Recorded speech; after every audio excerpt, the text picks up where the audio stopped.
ದಯವಿಟ್ಟು ಎಲ್ಲರೂ ಜಾಯ್ನ್ ಆಗಿ. ಈಗ ತಾನೇ ಇನ್ನೂ ಸ್ವಲ್ಪ ಹೊತ್ತಿಗೆ ಲೈವ್ ಸ್ಟ್ರೀಮ್ ಸ್ಟಾರ್ಟ್ ಮಾಡ್ತೀನಿ.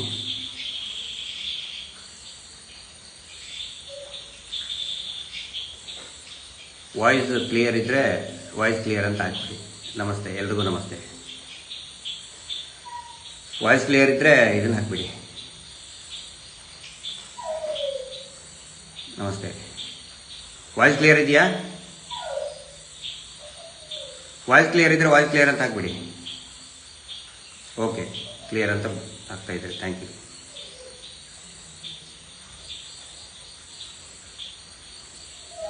ನನಗೆ ಅನಿಸಿದ ಮಟ್ಟಿಗೆ ತುಂಬ ಜನ ಎಲ್ಲ ಭಾಳ ಕುತೂಹಲದಿಂದ ಇಡೀ ಪ್ರತಿದಿನ ಎಲ್ಲ ಟಿ ವಿ ಆಗಲಿ ಅಥವಾ ಯೂಟ್ಯೂಬ್ ಆಗಲಿ ಇವತ್ತೇನಾದರೂ ಸಿಗ್ತಾ ಅಂತ ಎಲ್ಲರೂ ನೋಡ್ತಾ ಇದ್ದಾರೆ. ಸಾಕಷ್ಟು ಫೋನ್ ಕರೆಗಳು ಬರ್ತಾ ಇದೆ. ಏನಾದರೂ ಸಿಗಲಿಲ್ವಂತೆ ಇವತ್ತು. ತುಂಬ ಜನ ನಮ್ಮ ಸ್ನೇಹಿತರು ಮತ್ತು ಹೋರಾಟದಲ್ಲಿ ಭಾಳ ಮುಂಚೂಣಿಯಲ್ಲಿ ಇದ್ದಂಥವರು ಬೇರೆ ಬೇರೆ ಜಿಲ್ಲೆಯಿಂದ ತಾಲೂಕಿನಿಂದ ಕೇಳ್ತಾ ಇದ್ದಾರೆ. ಅದರ ಸಲುವಾಗಿ ಕೆಲವೊಂದಿಷ್ಟು ಮಾಹಿತಿಗಳನ್ನು ಕೊಡಬೇಕಾಗಿತ್ತು. ಓಕೆ, ಎಲ್ರಿಗೂ ನಮಸ್ತೆ. ನಾನು ನಿಮ್ಮ ಗಿರೀಶ್ ಮಟ್ಟಣ್ಣವರು. ಇದು ಧರ್ಮಸ್ಥಳದ ಸುತ್ತಮುತ್ತಲು ಭೀಮಾ ಅಥವಾ ಅನಾಮಿಕ ವ್ಯಕ್ತಿ ಅಥವಾ ಮಾಸ್ಕ್ ಮ್ಯಾನ್, ಇಂಗ್ಲೀಷ್ನಲ್ಲಿ ವಿಸಿಲ್ ಬ್ಲೋವರ್, ಈ ನೂರಾರು ಶವಗಳನ್ನು ನಾನು ಹೂತು ಹಾಕಿದ್ದೇನೆ ಅಂತ ಹೇಳಿ ಬಂದು ಈಗ ಕಾರ್ಯಾಚರಣೆ SITಯಿಂದ ಪ್ರಾರಂಭ ಆಗಿದೆ. ಕಳೆದ ಒಂದು 4-5 ದಿನದಿಂದ ವಿಪರೀತ ಈ ಸುಳ್ಳು ಪ್ರಚಾರದ ಭರಾಟೆ ಶುರುವಾಗಿದೆ. ಕೆಲವೊಂದಿಷ್ಟು, ಎಲ್ಲ ಅಲ್ಲ, ಒಂದು 2-3 ಟಿ ವಿ ಚಾನಲ್ಗಳಿರ್ಬೋದು, ಅವರದೇ ಆದಂತಹ ಒಂದಿಷ್ಟು ಯೂಟ್ಯೂಬ್ಗಳಿರ್ಬೋದು. ಈಗ ಮತ್ತೆ ನಿನ್ನೆ ಮೊನ್ನೆ ಬಹಳ ದೊಡ್ಡ ಮಟ್ಟದಲ್ಲಿ ಅಪಪ್ರಚಾರ ಸ್ಟಾರ್ಟ್ ಮಾಡಿದ್ದಾರೆ. ಸ್ಟ್ರೈಕ್ ಅಂತೆ, ಭಕ್ತರ ಆಕ್ರೋಶ ಅಂತೆ, ಜನರ ಆಕ್ರೋಶ ಅಂತೆ. ಕೆಲವೊಂದಿಷ್ಟು ಜಿಲ್ಲೆಗಳಲ್ಲಿ ಮಾಡಿದ್ದಾರೆ. ನಾಳೆ ನಾಡ್ದು ಇನ್ನು ಬೇರೆ ಬೇರೆ ಜಿಲ್ಲೆಗಳಲ್ಲಿ ಕೂಡ ಮಾಡಿಸ್ತಾರೆ. ಇಲ್ಲಿ ನೋಡಿ, ಸುಳ್ಳು ಪ್ರಚಾರಗಳು ಏನು, ವಾಸ್ತವ ಏನು? ಅವ್ರು ಹೇಳ್ತಾ ಇರೋದು, ಮೊದಲನೇದಾಗಿ ಭೀಮಾ ಹೇಳ್ತಾ ಇರೋದು ಎಲ್ಲ ಸುಳ್ಳು, ಅದೊಂದು ಷಡ್ಯಂತ್ರ, ಅವನ ಹಿಂದೆ ಬೇರೆ ಯಾರೋ ಇದ್ದಾರೆ, ಮಾಡಿಸ್ತಾ ಇದ್ದಾರೆ, ದುಡ್ಡು ಬರ್ತಾ ಇದೆ, ದೇವಸ್ಥಾನಕ್ಕೆ ಅಪಪ್ರಚಾರ. ಈಗ 2-3 ಪಕ್ಷದ ಕೆಲವೊಂದಿಷ್ಟು ಶಾಸಕರು ಸೇರ್ಕೊಂಡು ಬಿಟ್ಟಿದ್ದಾರೆ. ಸೇರ್ಕೊಂಡು ಧರ್ಮಸ್ಥಳಕ್ಕೆ ಅಪಪ್ರಚಾರ ಆಗೋದಕ್ಕೆ ಬಿಡುವುದಿಲ್ಲ, ಅದು ಇದು ಅಂಥೇಳಿ ಹೇಳ್ತಾನೆ ಇದ್ದಾರೆ. ಇರಲಿ, ಹೇಳಿ, ನಮ್ಗೆ ಗೊತ್ತಿತ್ತು ಈ ರೀತಿ ಪ್ರಯತ್ನ ಮಾಡ್ತಾರಂತ, ನಮ್ಗೆ ಗೊತ್ತಿತ್ತು. ಇದು ಈ ಹಿಂದೆ ಆಸಾರಾಮ್ ಬಾಪು, ಗುರುಮಿತ್ ರಾಮ್ ರಹೀಮ್ ಸಿಂಗ್ ಏನೀಗ ಜೈಲಲ್ಲಿ ಕಂಬಿ ಎಣಿಸ್ತಾ ಇದ್ದಾರಲ್ಲ, ಅವರು ಇದೇ ಪ್ರಯತ್ನವನ್ನೇ ಮಾಡಿದ್ರು. ಆ ಪ್ರಯತ್ನ ಇವರು ಮಾಡ್ತಾ ಇದ್ದಾರೆ. ಭೀಮಾ ಸುಳ್ಳು, ಇದು ಅಪಪ್ರಚಾರ ಅನ್ನೋರಿಗೆ ಕೆಲವೊಂದಿಷ್ಟು ಮಾಹಿತಿಗಳನ್ನು ಸಾರ್ವಜನಿಕರ ಜೊತೆಗೆ ನಾನು ಹಂಚ್ಕೋತೇನೆ. ಭೀಮಾನ್ ಬಗ್ಗೆ ಪ್ರತಿನಿತ್ಯ ನೀವು ನೋಡ್ತಾ ಇದ್ದೀರಲ್ಲ, ಬೆಳಿಗ್ಗೆ ನನಗೆ ಗೊತ್ತಿರೋ ಮಾಹಿತಿ ಪ್ರಕಾರ ಬೆಳಿಗ್ಗೆ 9 ಗಂಟೆಗೆ ಮನೆ ಬಿಡ್ತಾನೆ ಅವನು. ರಾತ್ರಿ 10, ಒಂದೊಂದು ಸರಿ 12, 1 ಗಂಟೆಗೆ ವಾಪಸ್ ತಾನು ಇರುವಂತಹ ಕೊಠಡಿಗೆ ಬರ್ತಾನೆ. ಅಂದರೆ 12 ಗಂಟೆಗಿಂತ ಜಾಸ್ತಿ. ನೀವು ನೋಡಿದ್ದೀರಲ್ಲ, ಟಿ ವಿಯಲ್ಲೆಲ್ಲ ನೋಡ್ತೀರಲ್ಲ, ಎಲ್ಲರೂ ಮಾಸ್ಕ್ ಹಾಕ್ಕೊಂಡಿದ್ದು ಭೀಮಾ ಅಂತ ಹಿಂಗೆ ಹೇಳ್ತಾರೆ. ಆದರೆ ರೇನ್ಕೋಟ್ ಹಾಕ್ಕೊಂಡು, ಪ್ಲಾಸ್ಟಿಕ್ ರೇನ್ಕೋಟ್ ಹಾಕ್ಕೊಂಡು, ತಲೆಯಿಂದ ಕಾಲಿನವರೆಗೆ ಪೂರ್ತಿ ದೇಹ ಮುಚ್ಚಿಕೊಂಡು ಮುಸುಗುಧಾರಿಯಾಗಿ ಕೆಲಸ ಮಾಡೋದನ್ನು ನೀವು ನೋಡಿದ್ದೀರಿ. 12 ಗಂಟೆಗಿಂತ ಜಾಸ್ತಿ ಅವನ ಜೊತೆಗೆ SIT ಅವರು ಕೂಡ ಇರ್ತಾರೆ. ಆದರೆ ನಿಮಗೆ ಗೊತ್ತಿಲ್ಲದೆ ಇರುವಂತಹ ವಿಚಾರ, ಸಾರ್ವಜನಿಕರಿಗೆ ಗೊತ್ತಿಲ್ಲದೆ ಇರುವಂತಹ ವಿಚಾರ, ಕಳೆದ 2 ತಿಂಗಳಿಂದ ಅವನು ಹೆಂಡತಿ ಮಕ್ಕಳ ಮುಖ ನೋಡಿಲ್ಲ, ಸರಿಯಾಗಿ ಮಾತಾಡೋಕ್ಕಾಗ್ತಾ ಇಲ್ಲ. ಇದೊಂದೇ ಅಲ್ಲ, ಅವನ ಪರಿವಾರಕ್ಕೆ ಪ್ರತಿನಿತ್ಯ ಬೆದರಿಕೆ ಕೊಡ್ತಾ ಇದ್ದಾರೆ. ಹೊರ ರಾಜ್ಯದಲ್ಲಿರುವಂತಹ ಅವನ ಪರಿವಾರಕ್ಕೆ ಆ ಮನೆಯ ಓನರಿಂದ ಜಗಳ ತೆಗೆಸಿದ್ದಾರೆ. ಮನೆ ಬಿಟ್ಟು ಆಚೆಗೆ ಹೋಗೋದಕ್ಕೆ 4-5 ಬಾರಿ ಪ್ರಯತ್ನ ಪಡಿಸಿದ್ದಾರೆ. ಇದೇ ಧರ್ಮೋದ್ಯಮಿ ಕುಟುಂಬದವರು, ಇವರ ಚೇಲಾಗಳನ್ನು ಬಿಟ್ಟು. ಅಂಥ ಪರಿಸ್ಥಿತಿಯಲ್ಲಿ ಅವನು ಕೆಲಸ ಮಾಡ್ತಾ ಇದ್ದಾನೆ. ಆನಂತರ ಅವನು ಯಾವ ಕಾರಣಕ್ಕಾಗಿ ದೇವಸ್ಥಾನದ ಆಡಳಿತದಿಂದ ಹೊರಗಡೆ ಬಂದ ಇದಲ್ಲ, ಅದನ್ನು ಕೇಳಿಬಿಟ್ರೆ ಎಲ್ಲರಿಗೂ ಕೂಡ ರೋಷ ಬರ್ತದೆ, ಮುಂದೆಲ್ಲವೂ ಕೂಡ ಗೊತ್ತಾಗ್ತದೆ. ಇವರಿಗೆ ಇನ್ಯಾರೋ ಆಗಿದ್ರೆ ತಲೆ ಕೆಡಿಸ್ಕೊಳ್ತಾ ಇಲ್ಲ ರೀ, ಅವರು ತಲೆ ಕೆಡಿಸ್ಕೊಳ್ತಾ ಇದ್ದಿಲ್ಲ. ಅವನಿಗೆ ಆ ಕುಟುಂಬದ ಎಲ್ಲ ಅವ್ಯವಹಾರಗಳು, ಕೊಲೆ, ಅತ್ಯಾಚಾರಗಳು ಪ್ರತಿಯೊಂದು ಗೊತ್ತಿದೆ. ಯಾರೋ ಒಬ್ರು ಹೇಳ್ತಾ ಇದ್ರು ಅವನಿಗೆ ಸಮೀಪ ಇರೋರು, ಅವನು ಹೋಗಬೇಕಾದ್ರೆ ನೋಡು, ನೀನು ಹುಚ್ಚಿನ ಥರ ಏನೇನೋ ಹೇಳ್ಕೊಂಡು ತಿರುಗಾಡಬೇಡ, ನಿನಗೆ ನಮ್ಮ ಹಣೆ ಬರ ಎಲ್ಲ ಗೊತ್ತಿದೆ, ಎಲ್ಲ ಹಣೆ ಬರ ನಮ್ಮ ಅಂದರೆ ನಾವು ಮಾಡ್ತಾ ಇರೋವಂಥ ಎಲ್ಲ ಕೃತ್ಯ ನಿನಗೆ ಗೊತ್ತಿದೆ. ಅಪ್ಪಿ ತಪ್ಪಿ ಎಲ್ಲಾದರೂ ನೀನು ಬಾಯಿ ಬಿಟ್ಟರೆ, ನೀನು ಯಾವುದೇ ಈ ದೇಶ ಬಿಟ್ಟು ಯಾವ ದೇಶದಲ್ಲಾದರೂ ಇದ್ದರೂ ನಿನ್ನನ್ನು ಮುಗಿಸಿಬಿಡ್ತೀವಿ, ಜೀವ ಸಹಿತ ನಿನ್ನನ್ನು ಬಿಡೋದಿಲ್ಲ ಅಂತ ಹೇಳಿ ಕಳಿಸಿದ್ದಾರೆ. ಅಷ್ಟಾದರೂ ಕೂಡ ಧೈರ್ಯ ಮಾಡಿ ಪೊಲೀಸ್ ಸ್ಟೇಷನ್ಗೆ ಹೋಗಿ ಕೋರ್ಟಲ್ಲಿ ಸತ್ಯವನ್ನೇ ಹೇಳ್ತೀನಿ ಅಂತ ಬಂದಿದ್ದಾನೆ.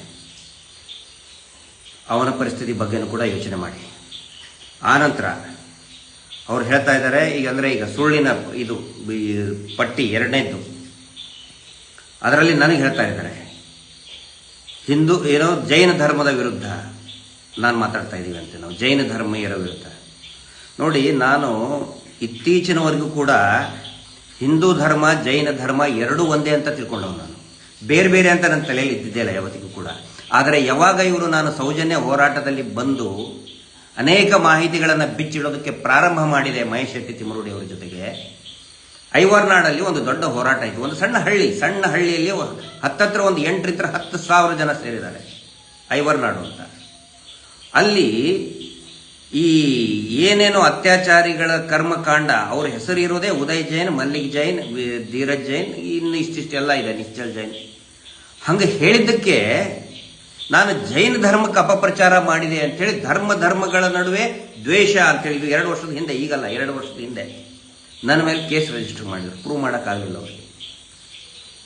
ಅವಾಗಲೂ ಕೂಡ ಹೇಳಿದ್ದೇನೆ ನೋಡಿ, ನಾವು ಬಾಹುಬಲಿಯನ್ನ ಒಂದು ಏನೋ 2 ಸಂಕೇತ, ಒಂದು ವೈರಾಗ್ಯ, ಇನ್ನೊಂದು ಶೌರ್ಯದ ಸಂಕೇತವಾಗಿ ಮತ್ತು ವೈರಾಗಿಯಾಗಿ ಆ ಬಾಹುಬಲಿ ದೇವ್ರನ್ನ ನೋಡ್ತೀವಿ ಅಂತೇಳಿ ಅದೇ ವಿಡಿಯೋದಲ್ಲೇ ಹೇಳಿದ್ದೇನೆ. ಅದನ್ನು ಕಡೆಗಣಿಸಿ ಕಟ್ಟು ಪೇಸ್ಟು ಎಡಿಟ್ ಮಾಡಿ ನಾನು ಜೈನ ಧರ್ಮಕ್ಕೆ ಯಾವತ್ತಿಗೂ ಬೈದಿಲ್ಲ. ನಾನು ಅದೇ ಹೇಳ್ತಿದ್ದೀನಲ್ಲ, ಯಾವಾಗ ನನ್ನ ಮೇಲೆ ಕೇಸ್ ಮಾಡಿದ್ರು ಅವಾಗ ನನಗನ್ನಿಸ್ತು ಜೈನರು ಹಿಂದೂಗಳು ಇಬ್ಬರು ಪ್ರತ್ಯೇಕ ಅಂತ. ನನಗೆ ಅವಾಗಿಂತ ಅನ್ಸೋಕೆ ಸ್ಟಾರ್ಟ್ ಮಾಡಿದ್ದು. ಅಲ್ಲಿವರೆಗೆ ನನ್ನ ತಲೆಯಲ್ಲಿ ಬಂದೇ ಇಲ್ಲ. ಇದು ಜೈನ ಧರ್ಮ ನನಗೇನು ಕೆಟ್ಟದ್ದು ಮಾಡಿದೆ? ಹೋರಾಟಗಾರರಿಗೆ ಏನು ಕೆಟ್ಟದ್ದು ಮಾಡ್ತು? ಯಾವಾಗ ಕೆಟ್ಟದ್ದು ಮಾಡ್ತು? ನಮಗಂತರೂ ಅನ್ಸೇ ಇಲ್ಲ. ನಮ್ಗೆ ಗೊತ್ತಿದೆ, ಸಣ್ಣದಿಂದ ಓದ್ತಾ ಸಾಹಿತ್ಯ ಲೋಕಕ್ಕೆ ಸಾಕಷ್ಟು ಕೊಡುಗೆ ಕೊಟ್ಟಿದ್ದಾರೆ. ಅನೇಕ ನಮ್ಮ ಸ್ನೇಹಿತರು ಎಷ್ಟೋ ಜನ ಜೈನರಿದ್ದಾರೆ, ಮುಸಲ್ಮಾನರಿದ್ದಾರೆ, ಹಿಂದೂಗಳಿದ್ದಾರೆ, ಕ್ರಿಶ್ಚಿಯನರಿದ್ದಾರೆ. ಇವ್ರಿಗೆ ಬೇಕಾಗಿದೆ ಇವ್ರಿಗೆ ನಿಜವಾದ ನಮ್ಮಲ್ಲಿ ಯಾವುದೇ ತಪ್ಪು ಹುಡುಕಕ್ಕಾಗ್ತಾ ಇಲ್ಲ. ಹಿಂಗಾಗಿ ಜೈನ ಧರ್ಮ ವಿರೋಧಿ, ಮೊನ್ನೆ ಏನೋ ಹುಬ್ಳಿ ಒಳಗೆ ನಮ್ಮ ಊರೇ ರೀ ಅದು, ಕಂಪ್ಲೇಂಟ್ ಕೊಟ್ಟು ಇವನು ಅಜಿತ್ ಜೈನಿಗೆ ಬೈದ ಕೂಡಲೇ ಜೈನ ಧರ್ಮ ಅಪಚಾರ ಆಯ್ತಂತೇಳಿ ಸುವರ್ಣ ನ್ಯೂಸ್ನಲ್ಲಿ ಇವತ್ತು ಕೂಡ ಮಾಡ್ತಾ ಇದ್ದಾರೆ. ಪಾಪ ಸುಜಾತ ಭಟ್ ಅವರಿಗೆ ಕೆಟ್ಟದಾಗಿ ಕಾಣೆಯಾಗಿದ್ದಾಳೆ ಅಂತೇಳಿ. ಸುಜಾತ 60 ವರ್ಷದ ಪಾಪ ವೃದ್ಧೆ, ಧೈರ್ಯವಾಗಿ ಮುಂದೆ ಬಂದಿದೆ, ಅವ್ರ ಬಗ್ಗೆ ಅಪಪ್ರಚಾರ. ಆ ಅಜಿತ್ ಜೈನಿಗೆ ಅಂದ್ಬಿಟ್ರೆ ಜೈನ ಧರ್ಮಕ್ಕಾಯಿತು ಅಂತ ಹೇಳಿಟ್ರಿ. ಏನಾದ್ರೂ ಮಾಡಿ ನೀವು, ಆದ್ರೆ ವಾಸ್ತವ ನಿಮಗೆ ತಿಳಿಸ್ತಾ ಇದ್ದೀನಿ. ದುಡ್ಡು ಬಂದೈತೆ ಇವರಿಗೆ. 3ನೇದು ದುಡ್ಡು ಬಂದಿದೆ, ಕೇರಳದಿಂದ ದುಡ್ಡು ಬಂದಿದೆ. ದಯವಿಟ್ಟು ನಾನು ಹೇಳ್ತಾ ಇದ್ದೇನೆ, ಅವನು ಯಾವನು ಕೊಟ್ಟವನು ಅವನ ಹೆಸರು ಬಹಿರಂಗ ಮಾಡಿ. ಕೇರಳದವನು ಯಾವನು, ದುಬೈ, ಅಲ್ಲಿ ಹೇಳ್ತಾ ಇದ್ದಾರೆ ದುಬೈದಿಂದ ಬಂದಿದೆ, ಫಾರಿನ್ ಬಂದಿದೆ, ಕೋಟಿಗಟ್ಟಲೆ ಬಂದಿದೆ ಅಂತೆ. ದಯವಿಟ್ಟು ಅವನು ಯಾವನು ಕೊಟ್ಟಿದ್ದಾನೆ ಅವನ ಹೆಸರು ಹೇಳಿ. ನಾನು ಎಷ್ಟು ಸಾರಿ ಹೇಳಿದ್ದೇನೆ ಇದನ್ನು, ಅವನ ಹೆಸರು ಹೇಳಿ. ಅಥವಾ ಯಾವ ಅಕೌಂಟಿಗಾದರೂ ಬಂದಿದೆ ಅದನ್ನಾದ್ರೂ ಹೇಳ್ಬೇಕಲ್ಲ. ಇವ್ರು ಇದಕ್ಕೆ ಕೊಡೋ ಪುರಾವೆ ಏನಂದ್ರೆ, ಇಷ್ಟು ದೊಡ್ಡ ಹೋರಾಟ ಮಾಡ್ತಾ ಇದ್ದೀರಿ, ಇವರು ದುಡ್ಡು ಎಲ್ಲಿಂದ ಬರ್ತದೆ? ಈ ಪ್ರಶ್ನೆ ಕೇಳ್ತಾರಲ್ಲ, ಅವ್ರು ಯಾವತ್ತಿಗೂ ಕೂಡ ನನಗೆ ಹೋರಾಟ ಮಾಡಿಲ್ಲ. ಹೋರಾಟ ಮಾಡೋದು ದೂರ ಉಳಿತು, ಹೋರಾಟದಲ್ಲಿ ಭಾಗಿ ಕೂಡ ಆಗಿಲ್ಲ. ಯಾಕಂತ ಹೇಳಿದ್ರೆ, ಒಂದು ಹೋರಾಟ ಮಾಡಿದರೆ ದುಡ್ಡು ಕಲೆಕ್ಟ್ ಏನು ಖಜಾನ ಇಟ್ಕೊಂಡು ಯಾವನು ಹೋರಾಟ ಮಾಡಲ್ಲ. ಅಣ್ಣಾ ಹಜಾರೆ ಮಿಲಿಯನೇರ್ ಅಲ್ಲ. ಅನೇಕ ಹೋರಾಟಗಾರ ನೋಡಿದೆ, ಯಾರು ಮಿಲಿಯನಿಯರ್ ಅಲ್ಲ. ಆಮೇಲೆ ಒಬ್ಬೇ ವ್ಯಕ್ತಿ ಕೋಟಿ ಗಟ್ಟಲೆ ಕೊಡಲ್ಲ. ಸೌಜನ್ಯ ಹೋರಾಟದಲ್ಲಿ ಕೂಡ ಮಹೇಶ್ ಶೆಟ್ಟಿ ತಿಮ್ಮರುಡಿ ಅವರು ಅವ್ರ ಅನೇಕ ಒಂದು 50-60 ಕಡೆ ಹೋರಾಟ, ಅದು ಬೇರೆ ಬೇರೆ ಸ್ಥಳಗಳಲ್ಲಿ ಹೋರಾಟ. ಅದು ಹೆಂಗಾಗುತ್ತೆ? ಯಾರಾದರೂ ಒಬ್ರು ಹೇಳ್ತಾರೆ, ಮೈಕ್ ನಮ್ದು, ಸ್ಟೇಜಿಗೆ ನಾನು ಕೊಡ್ತೀನಿ, ಪೆಂಡಾಲ್ ಹಾಕೋದಕ್ಕೆ ನಾನು, ಕುರ್ಚಿ ಇಷ್ಟು ನನ್ನ ಕಡೆಯಿಂದ, ಊಟಕ್ಕೆ ಸ್ವೀಟ್ ಏನಾದರೂ ಇದ್ರೆ ನನ್ನ ಕಡೆಯಿಂದ ಇಷ್ಟು, ಮಜ್ಜಿಗೆ ಹಂಚೋದು ನಾನು ಕೊಡ್ತೀನಿ ಅಂತ ಇನ್ನೂ ಯಾರೋ ಒಬ್ಬ ಸಣ್ಣ ವ್ಯಾಪಾರಿ ಬರ್ತಾನೆ. ಒಬ್ಬ ದೊಡ್ಡ ರೈತ ಇದ್ರೆ ಅವನು ಆಯ್ತು, ನನ್ನ ಕಡೆಯಿಂದ ಅಕ್ಕಿ ಇಷ್ಟೊಂದು ಅಕ್ಕಿ ಚೀಲ ನನ್ನ ಕಡೆಯಿಂದ, ಒಂದು 50 ಪಾಕೆಟ್ ಅಕ್ಕಿ ಚೀಲ ನನ್ನ ಕಡೆಯಿಂದ. ಹೋರಾಟ ಈ ರೀತಿ ನಡೀತದೆ. ದೆಹಲಿಗೆ ಹೋಗಬೇಕಾದ್ರೂ ಕೂಡ ಅನೇಕ ಜನರು ತಮ್ಮ ಕೈಯಲ್ಲಿ ದುಡ್ಡು ಹಾಕೊಂಡು ಬಂದಿದ್ದಾರೆ. ಇನ್ನಿಷ್ಟು ಜನ ಆಯ್ತು ನಮ್ಮ ಕಡೆ 5,000 2,000 ಅವರು ಹೋರಾಟಕ್ಕೆ ಅಂತ ಹೇಳಿ ಒಂದು ಡೊನೇಷನ್ ಅಂತ ಕೊಟ್ಟಿದ್ದಾರೆ. ಈ ರೀತಿ ಹೋರಾಟಗಳಾಗ್ತವೆ. ಕೇಸ್ ಆದರೆ ನಮ್ಮ ಒಂದು ಪುಣ್ಯ, ಅನೇಕ ಅಡ್ವೊಕೇಟ್ ನಮ್ಮ ಧನಂಜಯ ಸರ್ ಅಂತರೂ 1 ರೂಪಾಯಿ ತಗೊಂಡಂಥವ್ರಲ್ಲ, ಮೋಹಿತ್ ಅವರು 1 ರೂಪಾಯಿ ತಗೊಂಡಂಥವ್ರಲ್ಲ. ಇನ್ನೂ ಕೂಡ ಬೇರೆ ಬೇರೆ ಏನಿದ್ದಾರೆ ಅವರು ಕೂಡ ಏನು ಸಿಕ್ಕಾಪಟ್ಟೆ ಫೀಸ್ ಏನು ಡಿಮಾಂಡ್ ಮಾಡಿಲ್ಲ. ಹೋರಾಟಗಳು ಹಿಂಗಾಗ್ತವೆ. ನೋಡೋರ್ಗೆ ಅನಿಸ್ತದೆ, ಹೌದು ಖಂಡಿತ ಇದು ಅತಿ ದೊಡ್ಡ ಹೋರಾಟ ನಡೆಸ್ತಾ ಇದೀವಿ ನಾವು. ಆದರೆ ಯಾವ ರೀತಿ ದುಡ್ಡು ಬರ್ತಾ ಇದೆ ಅಂತ ಹೇಳಿದರೆ, ಇದರಲ್ಲಿ ಯಾರು ಈಗ ನೋಡಿ, ಈ ಒಂದು ಕಾರ್ಯಕ್ರಮ ಈಗಂತೂ ಯಾವುದೇ ದೊಡ್ಡ ಮಟ್ಟದ ಹೋರಾಟ ಇಲ್ಲ. ಹೋರಾಟ ಆದರೆ ಸರ್ ನಮ್ಮ ಕಡೆ ಅಂತ ಇಷ್ಟು, ನಮ್ಮ ಕಡೆ ಅಂತ ಇಷ್ಟು. ಹೋರಾಟ ಆಗೋದೇ ಹೆಂಗೆ? ಇದೇ ಪ್ರಶ್ನೆ ರೈತ ಹೋರಾಟ ಇದ್ರೆ ಕೇಳ್ತೀರಾ ನೀವು? ದುಡ್ಡು ಎಲ್ಲಿಂದ ಬಂತು? ಕಾವೇರಿ ದೊಡ್ಡ ಹೋರಾಟ ಐತಪ್ಪ, ಯಾವನಾದ್ರೂ ಕೇರಳದಿಂದ ದುಡ್ಡು ಕೊಟ್ಟನ? ದುಬೈ ಇದ್ರೆ ಕೊಡ್ತಾನ? ಕೇಳಿ, ರೈತ ಹೋರಾಟಗಾರ ಗೊತ್ತಿದೆ, ನಿಜವಾದ ಹೋರಾಟಗಾರರಿದ್ದಾರೆ, ಕೇಳಿ ಅವರಿಗೆ. ಯಾರಾದರೂ ಒಬ್ಬೊಬ್ರು ಒಂದೊಂದು ಸ್ಪಾನ್ಸರ್ ಮಾಡ್ತಾರೆ. ಬಸ್ ಟಿಕೆಟ್ ಒಬ್ರು ಕೊಡ್ತಾರೆ, ಟ್ರೈನ್ ಟಿಕೆಟ್ ಇನ್ನೊಬ್ರು ಕೊಡ್ತಾರೆ, ಸ್ಟೇಜ್ಗೆ ಇನ್ನೊಬ್ರು ಕೊಡ್ತಾರೆ. ಅದು ಹೋರಾಟ ಅಂದ್ರೆ ಅದು. ಈ ಹೋರಾಟನೇ ಮಾಡದೇ ಇರೋರಿಗೆ, ಅರ್ಥ ಆಗದವ್ರಿಗೆ ಇದೇ ಹುಳುಕುಗಳೇ ಸುಖ ಸುಮ್ಮನೆ ಎತ್ತುತ್ತಾ ಇರ್ತಾರೆ. ಇದನ್ನ ಅರ್ಥ ಮಾಡ್ಕೋಬೇಕು. ಆನಂತರ ಏನು ಸಿಗಲಿಲ್ಲ, ಬಹಳ ಮುಖ್ಯವಾದದ್ದು. ಈ ವಿಷಯಕ್ಕೆ ಬರ್ತಾ ಇದ್ದೇನೆ. ಎಲ್ಲರಿಗೂ ಬಹುಶಃ ನಿಮ್ಗೆ ಕುತೂಹಲ ಇದೆ, ಆಸಕ್ತಿ ಇದೆ, ಆತಂಕನೂ ಕೂಡ ಇದೆ.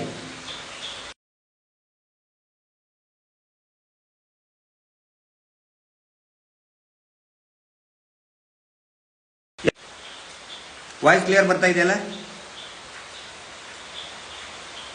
ವಾಯ್ಸ್ ಕ್ಲಿಯರ್ ಇದೆ ಅಂದ್ಕೊಂಡಿದ್ದೀನಿ. ದಯವಿಟ್ಟು ಮೆಸೇಜ್ ಹಾಕಿ. ವಾಯ್ಸ್ ಕ್ಲಿಯರ್ ಇದೆ, ಓಕೆ. ಭಾಳ ಪ್ರಮುಖ ಘಟ್ಟಕ್ಕೆ ಬರ್ತಾ ಇದ್ದೀನಿ. ಏನು ಸಿಗಲಿಲ್ಲ ಅಂತ ಹೇಳ್ತಾರಲ್ಲ, ಹೆಂಗ್ರಿ? ಯಾವ ಮಾತಿಂದ್ರೆ ಯಾವನ್ರಿ ಹೇಳಿದ್ ನಿಮಗೆ ಏನು ಸಿಗಲಿಲ್ಲ ಅಂತ ಹೇಳಿ? 6ನೇ ಪಾಯಿಂಟಲ್ಲಿ ಸಿಕ್ಕಿದ್ದೇನು, 11ನೇ ಪಾಯಿಂಟಲ್ಲಿ ಸಿಕ್ಕಿದ್ದೇನು? ಇವುಗಳನ್ನು ಬಿಟ್ಟು ಕೂಡ ಅನೇಕ ಪ್ರಮುಖ ಮಾಹಿತಿಗಳು ಸಿಕ್ಕಿದೆ. ಅದನ್ನು ನಾನು ಹೇಳಕ್ಕಾಗಲ್ಲ, ನಮ್ಮ ಬಾಯಿ ಕಟ್ಟಿದೆ. ಅನೇಕ ಪ್ರಮುಖ ಮಾಹಿತಿಗಳು ಸಿಕ್ಕಿದೆ. ಅದ್ರ ಸಲುವಾಗಿ ವಿಲಿ ಇಲಿ ಥರ ಒದ್ದಾಡ್ತಾ ಇದ್ದಾರೆ ಧರ್ಮೋದ್ಯಮಿಗಳು. ಅದ್ರ ಸಲುವಾಗಿ ಇಷ್ಟೊಂದು ಏನೋ ಅಲ್ಲಿ ಪ್ರತಿಭಟನೆ, ಆ MLA ಕಡೆಯಿಂದ ಸ್ಟೇಟ್ಮೆಂಟ್ ಕೊಡಿಸಿದೆ, ಈ ಲೀಡರ್ ಕಡೆಯಿಂದ ಸ್ಟೇಟ್ಮೆಂಟ್ ಕೊಡಿಸಿದೆ. ಎದಕ್ಕೆ ಬೇಕು? ಏನು ಸಿಗಲಿಲ್ಲ ಅಂದ್ರೆ ಸುಮ್ಮನೆ ಕುತ್ಕೋಬಹುದಲ್ಲ. ಏನು ಸಿಕ್ಕಿಲ್ಲ ಅಂತ ಹೇಳಿದ್ರೆ ಇನ್ನೂ ಸಿಗಲ್ಲಪ್ಪ, ಹೌದಾ? ಏನು ಸಿಕ್ಕಿಲ್ಲ ಅಂತ ತಿಳ್ಕೊಳ್ಳಿ, ಮುಂದೆ ಸಿಗ್ಲಿಕ್ಕಿಲ್ಲ, ಸುಮ್ಮನೆ ಇರಬೇಕಲ್ಲ. ಎಲ್ಲ ಪ್ರಮುಖ ಮಾಹಿತಿಗಳು, ಮೋಡಸ್ ಅಪರಂಡಿ ಯಾವ್ಯಾವ ರೀತಿ ಮಾಡ್ತಾರೆ ಇವರು, ಪ್ರತಿಯೊಂದೂ ಕೂಡ ಸಿಕ್ಕಿದೆ ಅನ್ನುವಂತಹ ಮಾಹಿತಿ ನಮಗಿದೆ. ಅದನ್ನು SITದವ್ರು ಹೇಳಬೇಕು. ಅಲ್ಲಿ ಒಟ್ಟಿಗೆ ವೇಟ್ ಮಾಡ್ಬೋದಲ್ಲ, ಇನ್ನೊಂದು ಸ್ವಲ್ಪ ದಿನಪ್ಪ. ಯಾಕೆ ನೋಡಿ, 13ನೇ ಪಾಯಿಂಟ್ ಎಲ್ಲರೂ ಹೇಳ್ತಾ ಇದ್ರು. ಒಬ್ಬರು ಸಂಸದರು ಕೂಡ ಹೇಳಿದ್ರು 13ನೇ ಪಾಯಿಂಟು ಬಹಳ ಇದನ್ನು ಏನು ನಿರ್ಣಾಯಕ. TV ಚಾನಲ್ನಲ್ಲಿ ಹೇಳ್ತಾರೆ ನಿರ್ಣಾಯಕ. ಏನು 13 point? Point number 13 mass burial site. ಹೌದು, ಮಾಸ್ ಬರಿಯಲ್ ಸೈಟ್ ಅಂತ 15 ಅಡಿ ಮಣ್ಣು ಹಾಕಿದ್ದಾರೆ. ಅಲ್ಲಿ 15 ಅಡಿ ಮಣ್ಣು ಹಾಕಿದ್ದಾರೆ. ಯಾವಾಗ? ಒಂದು 10-12 ವರ್ಷದ ಹಿಂದೆನೆ 15 ಅಡಿ ಮಣ್ಣು ಹಾಕಿದ್ದಾರೆ, 10 ವರ್ಷದ ಹಿಂದೆ. ಆನಂತರ 2 ಸರಿ ಆ ಬ್ರಿಡ್ಜ್ ಕೊಚ್ಕೊಂಡು ಹೋಗಿದೆ. ಆಕ್ಚುಲಿ ಅಲ್ಲಿ ಬ್ರಿಡ್ಜ್ ಕಟ್ಟುವಂತ ಅವಶ್ಯಕತೆ ಇದ್ದಿದ್ದಿಲ್ಲ ಅಂತ ಹೇಳ್ತಾರೆ ಎಲ್ಲರೂ ತಜ್ಞರು. ಬೇಕು ಅಂತಲೇ ಅಲ್ಲಿ ಹೆಣ ಹುಕ್ತಾರೆ ಕೂಡ ಅಲ್ಲಿ ಏನಾದರೂ ಒಂದು ಕಿತಾಬದಿ ಕೆತ್ತಬೇಜಿ ಮಾಡೋದು. ದಯವಿಟ್ಟು ಯಾರ್ಯಾರು ರಾಜ್ಯದ ಬೇರೆ ಬೇರೆ ಭಾಗದಲ್ಲಿ, ದೇಶದ ಬೇರೆ ಬೇರೆ ಭಾಗದಲ್ಲಿ ಮತ್ತು ವಿದೇಶದಲ್ಲಿ ಕುತ್ಕೊಂಡು ವಿಶ್ಲೇಷಣೆ ಮಾಡ್ತಾ ಇದ್ದೀರಿ, ಆತಂಕ ವ್ಯಕ್ತಪಡಿಸ್ತಾ ಇದ್ದೀರಿ, ಏನು ಸಿಗಲಿಲ್ಲ ಅಂತ. ಆಮೇಲೆ GPR ಬಂತು, ಏನು ಸಿಗಲಿಲ್ಲ. GPR ಬಂತು, ಏನು ಸಿಗಲಿಲ್ಲ. ಹೌದು, ಏನು ಸಿಗಲಿಲ್ಲ ಅಂತೆ. ನಾನು ಕೂಡ ಅಂತೆ ಅಂತಾನೆ ಹೇಳಬೇಕು. ಯಾರಾದರೂ ಬಂದು ಧರ್ಮಸ್ಥಳಕ್ಕೆ ಇಲ್ಲಿಯ ಈ ರೇನ್ ವೆದರ್ ರಿಪೋರ್ಟ್ ಬಂದ್ಬಿಡ್ತದೆ, ಮೊಬೈಲಲ್ಲೇ ಬರ್ತದೆ ವೆದರ್. ಬೆಳಗ್ಗೆಯಿಂದ ರಾತ್ರಿಯಿಂದ ಬೆಳಗ್ಗೆವರೆಗೆ ನಿರಂತರವಾಗಿ ಮಳೆ ಇದೆ. ನಿನ್ನೆ ಬರೀ 5 ಅಡಿ 6 ಅಡಿ ತೆಗೆದ್ರೆ ನೀರು ಬಂದಿದೆ. ನೀರಿದ್ರೂ ಕೂಡ ರೆಡಾರ್ ವರ್ಕ್ ಮಾಡುತ್ತಾ? ದಯವಿಟ್ಟು ಯಾರಾದ್ರೂ ಹೇಳ್ಬಿಡಿ. ಯಾಕಂದ್ರೆ ಟೆಕ್ನಾಲಜಿ ನಾನು ಇಂಜಿನಿಯರ್ ಅಲ್ಲ, ಇಲೆಕ್ಟ್ರಾನಿಕ್ ಇಂಜಿನಿಯರ್ ಅಥವಾ ಇನ್ನೇನೋ ಟೆಕ್ನಿಕಲಿ ನಂದು ಒಳ್ಳೇದಿಲ್ಲ. ನೀರಿನ ಅಡಿಯಲ್ಲಿನೂ ಕೂಡ ರೆಡಾರ್ ಏನಾದರೂ ವರ್ಕ್ ಮಾಡುತ್ತಾ? 5 ಅಡಿಗೆ ನೀರು ಇದೆ, ನನ್ನ ಹತ್ರ ಫೋಟೋ ಬಂದಿದೆ. 5ರಿಂದ 6 ಅಡಿ, ಮೇ ಬಿ ಒಂದು 8 ಅಡಿಗೆ ಬಂದಿರಬಹುದು. 15 ಅಡಿ ಮಣ್ಣು ಹಾಕಿದ್ದಾರೆ, 5ರಿಂದ 8 ಅಡಿವರೆಗೆ ನೀರೇ ಹತ್ತುತ್ತಾ ಇದೆ. ರೆಡಾರ್ ಹೆಂಗ್ರಿ ವರ್ಕ್ ಆಗುತ್ತೆ? ಯಾರಾದ್ರೂ ಗೊತ್ತಿದ್ದವ್ರು ಹೇಳ್ರಿ. ಹೌದಪ್ಪ, ನೀರ್ ಒಳಗಡೆ ಕೂಡ ರೆಡಾರ್ ವರ್ಕ್ ಆಗುತ್ತೆ. ಜಾಸ್ತಿ ಮಳೆ ಬಂದ್ರೆ ಏರೋಪ್ಲೇನೇ ಟೇಕ್ ಆಫ್ ಆಗೋದಿಲ್ಲ, ಗಾಳಿ ಮಳೆ ಇದ್ರೆ ಏರೋಪ್ಲೇನ್ ಟೇಕ್ ಆಫ್ ಆಗೋದಿಲ್ಲ. ಅಂಥದ್ರಲ್ಲಿ GPR ಬಂತು, ಏನು ಸಿಗಲಿಲ್ಲ. ದಯವಿಟ್ಟು ನಾನು ಮಾಧ್ಯಮಗಳಿಗೂ ಕೂಡ ವಿನಂತಿ ಮಾಡ್ಕೊಳ್ತಾ ಇದ್ದೇನೆ, ದಯವಿಟ್ಟು ಹಾದಿ ತಪ್ಪಿಸ್ಬೇಡಿ. ಖಂಡಿತ ಅಲ್ಲಿ ಸ್ಥಳೀಯರು ಹೇಳಿದ್ದಾರೆ, ನಾನಲ್ಲ, ಐ ಆಮ್ ಆನ್ ಔಟ್ಸೈಡರ್. ಸ್ಥಳೀಯರು ಹೇಳಿದ್ದಾರೆ, ನಾವೇ ನೋಡಿದೀವಿ ಇಲ್ಲಿ ಹೂತ್ ಹಾಕಿರ್ತಾ ಇರೋದನ್ನ. ನಡು ರಾತ್ರಿ ಬಂದು ಹೂತ್ ಹಾಕ್ತಾ ಇದ್ರು, ಗೋಣಿ ಚೀಲದಲ್ಲಿ ತಗೊಂಡು ಬಂದು ಹೂತ್ ಹಾಕ್ತಾ ಇರೋದು ನಾವೇ ನೋಡಿದೀವಿ ಅಂತ ಹೇಳಿದ್ದಾರೆ. ಆನಂತರ ಬಾಹುಬಲಿ ಬೆಟ್ಟ ಬಹುಶಃ ಒಂದು 2-3 ದಿನದ ಹಿಂದೆ ಹೋಗಿದ್ರು. ಕಂಪ್ಲೀಟ್ ಮಣ್ಣು ಸುರಿದು ಬಿಟ್ಟಿದಾರಲ್ರಿ ಅಲ್ಲಿ, ಕಂಪ್ಲೀಟ್. ಅದು ಕೂಡ ಮಾಸ್ ಬರಿಯಲ್ ಸೈಟ್ ಅಂತೆ. ಎಲ್ಲೆಲ್ಲಿ 100-200 ಹೆಣಗಳನ್ನ ಹೂತ್ ಹಾಕಿದ್ದಾರೆ. ಕಂಪ್ಲೀಟ್ ಅಲ್ಲಿಯೂ ಕೂಡ 10-15 ಅಡಿ ಮಣ್ಣನ್ನು ಸುರಿದು ಬಿಟ್ಟಿದ್ದಾರೆ. ಅಂಥದ್ರಲ್ಲಿ 5-6 ಅಡಿ ತೆಗೆದುಕೊಳ್ಳಿ, ಏನು ಸಿಗಲಿಲ್ಲ. ಅವ್ರ ಮೇಲೆ ಕ್ರಮ ಕೈಗೊಳ್ಬೇಕಲ್ಲ. ಯಾರು ಅದನ್ನ ಮಣ್ಣು ಸುರಿದ್ರು ಅಂತ ನಾನು ಮೊನ್ನೆ ಪ್ರಶ್ನೆ ಕೇಳಿದ್ದೆ. ನಮಗೆ ಇವತ್ತು ಗೊತ್ತಾಗಿದೆ, ಮಣ್ಣು ಸುರಿದಿದ್ದು ಇದೇ ಧರ್ಮೋದ್ಯಮಿಗಳು. ಇವರದೇ ಟಿಪ್ಪರ್ಗಳು, ಇವರದೇ ಲಾರಿಗಳು, ಇವರದೇ ದೇವಸ್ಥಾನದ ಜಾಗೆಯಿಂದ ಮಣ್ಣು ತಗೊಂಡು ಸುರಿದಿದ್ದಾರೆ. ಯಾಕೆ ಸುರಿದ್ರು? ಬಾಹುಬಲಿ ಬೆಟ್ಟರಿ, ಭಗವಾನ್ ಬಾಹುಬಲಿ ನಮ್ಮೆಲ್ಲರ ಆರಾಧ್ಯ ದೈವ. ಅಪಚಾರ ಮಾಡ್ತಾ ಇರೋರು ಯಾರು? ಜೈನರಿಗೆ. ಬಾಹುಬಲಿ ಸ್ವಾಮಿಗೆ ಅಪಚಾರ ಮಾಡ್ತಾ ಇರೋದು ಯಾರು? ಅಲ್ಲಿ ಯಾಕ್ರಿ ನೀವು ಹೋಗಿ ಸುರಿದ್ರಿ? ಇವುಗಳನ್ನೆಲ್ಲ ಕೇಳಬೇಕಲ್ಲ ಪ್ರಶ್ನೆ. ಸುಖಾಸುಮ್ಮನೆ ಏನು ಸಿಗಲಿಲ್ಲ. ಅದೇ ಜಾಗದಲ್ಲಿ ಬಟ್ಟೆ ಬರೆ ಎಲ್ಲ ಸಿಕ್ಕಿದೆ, ಹೆಣ್ಣು ಮಕ್ಕಳ ಸಿಕ್ಕಿದೆ ಅನ್ನುವಂತ ಮಾಹಿತಿ ಇದೆ. ಡೆಡ್ ಬಾಡಿ ಎಲ್ಲಿ ಹೋಯ್ತು? ಯಾಕೆ ಕಿತ್ಕೊಂಡು ಹೋದ್ರು ಅದನ್ನ? ಬಟ್ಟೆ ಯಾರ್ದು? ಇವುಗಳನ್ನೆಲ್ಲ SIT ಉತ್ತರ ಕೊಡಲೇಬೇಕಾಗತ್ತೆ, ಕೊಡಬೇಕು. ಅದನ್ನು ನಾವು ಕಾಯ್ತಾ ಇದ್ದೀವಿ, ಶಾಂತಿಯುತವಾಗಿ ಕಾಯ್ತಾ ಇದ್ದೀವಿ. ನಾವೆಲ್ಲೂ ಜನ ಸೇರಬೇಕು, ಗಲಾಟೆ ಮಾಡಬೇಕು ಅಂತ ಕರೆ ಕೊಡಲಿಲ್ಲ. ಕಾಯ್ಬೇಕಲ್ಲ. ಆನಂತರ ಮೊನ್ನೆ ಯಾವುದು ಕಲ್ಲೇರಿ ಇದರ ಹತ್ರ 15 ವರ್ಷದ ಬಾಲಕಿ, ನಮಗೂ ಗೊತ್ತಿರೋ ಪ್ರಕಾರ ಬಹಳ ಪ್ರಮುಖವಾದಂತಹ, ಅವ್ರಿಗೆ 100% ಕನ್ಫರ್ಮ್ ಆಗಿದೆ. ನಾನು ಇಷ್ಟೇ ಹೇಳ್ಬಹುದು, 100% ಕನ್ಫರ್ಮ್ ಆಗಿದೆ ಅವನು ಅಲ್ಲಿ ಹೂತಿದ್ದು ನಿಜ ಅಂತ. ರಿಸರ್ವ್ ಫಾರೆಸ್ಟ್ ಏರಿಯಾದು ಅಲ್ಲಿ ಪಂಚಾಯಿತಿ ಇಂತ್ರ ರಸ್ತೆ ಮಾಡ್ತೀವಿ ಅಂತ ಹೋಗ್ತಾರೆ. ನಾನು ಕರ್ನಾಟಕದಲ್ಲಿ ಅನೇಕ ಜನ ಮಲೆನಾಡಿನಲ್ಲಿ ಇದ್ದವರಿದ್ದಾರೆ. ಮಲೆನಾಡಿನಲ್ಲಿ ರಿಸರ್ವ್ ಫಾರೆಸ್ಟ್ ನಲ್ಲಿ ಅಲ್ಲಿ ಜೀವನ ಮಾಡ್ತಾ ಅಂತ ಇದ್ದಾರೆ. ರಿಸರ್ವ್ ಫಾರೆಸ್ಟ್ ಮಾಡಿದ್ರೆ ಪಂಚಾಯಿತಿ ರೋಡ್ ಹೆಂಗ್ರಿ ಮಾಡ್ತಾರೆ? ಇಲ್ಲೇ ಯಾಕೆ ಮಾಡಿದ್ರು? ದೊಡ್ಡ ಟ್ರೆಂಚ್ ಹೊಡೆದಿದ್ದಾರೆ ಅಲ್ಲಿ ಕಲ್ಲೇರಿಯಲ್ಲಿ. 15 ವರ್ಷದ ಶಾಲಾ ಬಾಲಕಿ ಬ್ಯಾಗ್ ಸಮೇತ ಹೂತ್ ಹಾಕಿದ್ದೀನಿ ಅಂತೇಳಿ ಇದರಲ್ಲಿ ಬಂದಿತ್ತಲ್ಲ, ಅವನು FIR ಕಾಪಿಯಲ್ಲಿ ಬಂದಿತ್ತಲ್ಲ ಅಲ್ಲಿ. ಆದರೆ ಅವನು ಹೇಳ್ತಾ ಇದ್ದಿದ್ದು, ಹೂತ್ ಹಾಕಿದ್ದು ನಿಜ ಅನ್ನೋದು ಕನ್ಫರ್ಮ್ ಆಗಿದೆ ಅನ್ನುವಂಥ ಮಾಹಿತಿ ಇದೆ. ಅದನ್ನು ನಾನು ಈಗ ಹೇಳಿದರೆ ಸರಿ ಆಗೋದಿಲ್ಲ, SIT ವರದಿ ಬರ್ತೀನಿ. ಪಾಯಿಂಟ್ ನಂಬರ್ 1ರಿಂದ 5 ಕೂಡ ಬಹಳ ಸ್ಪಷ್ಟವಾಗಿ ಕಾಣ್ತಾ ಇದೆ, ಅಲ್ಲಿ ಮಣ್ಣು ಅಗದಿದ್ದಾರೆ ಅಂತೇಳಿ. ಮತ್ತು ಒನ್ಸ್ ಅಗೇನ್ ಹಂತಲ್ಲಿ ಅಗಿಸುವಂತ ಅವಶ್ಯಕತೆ ಏನಿತ್ತು? ನಾನು SIT ಅವ್ರಿಗೂ ವಿನಂತಿ ಮಾಡ್ಕೊತಾ ಇದ್ದೀನಿ, ಇವನು ಸರಿನೋ ತಪ್ಪೋ ಅನ್ನೋದಲ್ಲ ಇಲ್ಲಿ. ಆ ಘಟನೆ, ಅಷ್ಟೊಂದು ಶವಗಳನ್ನ ಅಕ್ರಮವಾಗಿ ಹೂತು ಹಾಕಿದ್ದಾರೋ ಇದಾವೋ ಇಲ್ಲೋ, ಅದು ಪ್ರಮುಖ ಘಟ್ಟ ಆಗಬೇಕು. ಅದು ಫ್ರೇಮ್ ವರ್ಕ್ ಆಗಬೇಕು ಇನ್ವೆಸ್ಟಿಗೇಷನ್ ಅಂತೂ. ಸ್ಥಳೀಯರು ಹೇಳ್ತಾ ಇದ್ದಾರೆ 1ರಿಂದ 5 ಮಣ್ಣು ಹಾಕಿದ್ದಾರೆ, ಮುಂಚೆ ಹೂತು ಹಾಕಿದ್ದು ಹೌದು ಅಂತ ಸ್ಥಳೀಯರೇ ಹೇಳ್ತಾ ಇದ್ದಾರೆ. ಎಲ್ಲಾನು ಕೂಡ ನದಿಗೆ ಸರಿಸಿದ್ದಾರೆ ಮಣ್ಣನ್ನ. ಅಲ್ಲಿ ಟಾಯ್ಲೆಟ್ ಕಟ್ಟಬೇಕು, ನೇತ್ರಾವತಿ ಸ್ನಾನಘಟ್ಟದಲ್ಲಿ ಟೆಂಪರರಿ ಟಾಯ್ಲೆಟ್ ಕಟ್ಟಬೇಕು ಅಂತೇಳಿ ಅದೇ ಮಣ್ಣೆ ತಗೊಂಡು ಹೋಗಿದ್ದಾರೆ. ಇನ್ನು ಹೆಂಗೆ ಸಿಗುತ್ತಲ್ಲಿ? ಆದರೂ ಕೂಡ ಸ್ಥಳೀಯರು ಹೇಳ್ತಾರೆ, ನಮಗೆ ಒಂದು ಅವಕಾಶ ಕೊಡಿ, ನಾವೆಲ್ಲರೂ ಸೇರಿ ತೆಗೆದುಕೊಡ್ತೀವಿ ಅಂತ ಹೇಳ್ತಾ ಇದ್ದಾರೆ. ನಾಳೆ ಅದೇ ಆಗೋದು. ಒಂದು ವೇಳೆ ಇವ್ರು ಹೇಳ್ತಾ ಇದ್ದಾರೆ SIT ನಿಲ್ಲಿಸಬೇಕು, ಈ ಮಾತನ್ನ ಬರೆದಿಟ್ಕೊಳ್ಳಿ, ಎಲ್ಲರೂ ಬರೆದಿಟ್ಕೊಳ್ಳಿ. ರಾಜಕೀಯ ಒತ್ತಡ ತಂದು SITನ ನಿಲ್ಲಿಸಿದ್ರೆ ಸ್ಥಳೀಯರು ಇವತ್ತು ನನಗೆ ಬಹಳ ಶಾಕ್ ಆಯಿತು ಮತ್ತು ಖುಷಿನೂ ಆಯಿತು. ಒಂದು ಕಡೆಯಿಂದ ಸಾಯಂಕಾಲ ಒಂದು ತಂಡ ಮಾತಾಡಿದ್ರು, SIT ಏನಾದರೂ ಸ್ಟಾಪ್ ಆದರೆ ನಾವು ಸ್ಥಳೀಯರು ಹೋಗಿ ಇವರು ಎಲ್ಲೆಲ್ಲಿ ಹೋಗಿದ್ದಾರೆ ಎಲ್ಲೆಲ್ಲಿ ಅಗದಿದಾರಲ್ಲ ಅದೇ ಜಾಗದಿಂದನೇ ನಾವು ಎತ್ಕೊಂಡು ಬಂದ್ಕೊಡ್ತೀವಿ ಅಂತ ಹೇಳ್ತಾರೆ. ಇನ್ನೂ ಸಾಕಷ್ಟು ಪಾಯಿಂಟ್ಗಳಿದೆ, 100 ಕಡೆಗಳಿದೆ. ನಾವು ಹೂತಿಟ್ಟ ಶವಗಳನ್ನ ಎತ್ಕೊಂಡು ಬಂದು ಕೊಡ್ತೀವಿ. ಪೊಲೀಸ್ ಸ್ಟೇಷನ್ ಮುಂದೆ ಹಾಕಬೇಕಾ ಅಥವಾ ಈಗ ಸ್ಟ್ರೈಕ್ ಮಾಡ್ತಾ ಇದಾರಲ್ಲ, ಅಪಪ್ರಚಾರ ಆಯಿತು, ಹೇಳಿಕೆ ಕೊಡ್ತಾ ಇದಾರಲ್ಲ, ಅವ್ರ ಮನೆ ಮುಂದೆ ಹೋಗಿ ಆ ಶವಗಳ ಅಸ್ಥಿಪಂಜರಗಳನ್ನ ಹಾಕ್ತೀವಂತೆ ಸ್ಥಳೀಯರು ಹೇಳ್ತಾ ಇದ್ದಾರೆ. ಅಕ್ಷರಶಃ ನಿಜ ಇದು. SITಗೂ ಕೂಡ ಹೋಗಿ ಹೇಳಿಕೆಯನ್ನು ಕೂಡ ಕೊಟ್ಟು ಬಂದಿದ್ದಾರೆ, ನಾವು ನೋಡಿದೀವಿ, ನಮಗೆ ಅವಕಾಶ ಕೊಡಿ. ಏನು ಸಿಗಲಿಲ್ಲ, ಏನು ಸಿಗಲಿಲ್ಲ. ಅಂದ್ರೆ ಕೆಲವೊಂದಿಷ್ಟು GPRದು ತಾಂತ್ರಿಕ ದೋಷ, ಅದನ್ನು ಗಮನದಲ್ಲಿ ಇಟ್ಕೊಳ್ಬೇಕು. ಕೆಲವೊಂದಿಷ್ಟು ಹ್ಯೂಮನ್ ಎರರ್ಸ್ ಸಿಕ್ಕಿದೆ ಅಲ್ಲ, 6ರಲ್ಲಿ ಸಿಕ್ಕಿದೆ, 11ರಲ್ಲಿ ಸಿಕ್ಕಿದೆ. ಇನ್ನೂ ನಮಗೆ ಬಂದಿರುವಂತಹ ಮಾಹಿತಿಗಳ ಪ್ರಕಾರ 13 ಏನೂ ಅಲ್ಲ, ಇನ್ನೂ ಸುಮಾರು 16 ಪಾಯಿಂಟ್ಗಳನ್ನು ಅವನು ಹೇಳಿದ್ದಾನೆ. ಅವು ಎಲ್ಲವುಗಳನ್ನು ಕೂಡ ಅಗಸೇಬೇಕು. ಒಂದು ವೇಳೆ ಅಲ್ಲಿ ಸಿಗಲಿಲ್ಲ ಅಂತ ಹೇಳಿದ್ರೆ ಹೌದಪ್ಪ, ನಾವೆಲ್ಲರೂ ಒಪ್ಕೋತೇನೆ ಅದು ಸುಳ್ಳು ಅಂತ ಹೇಳಿ ಒಪ್ಕೋತೀವಿ.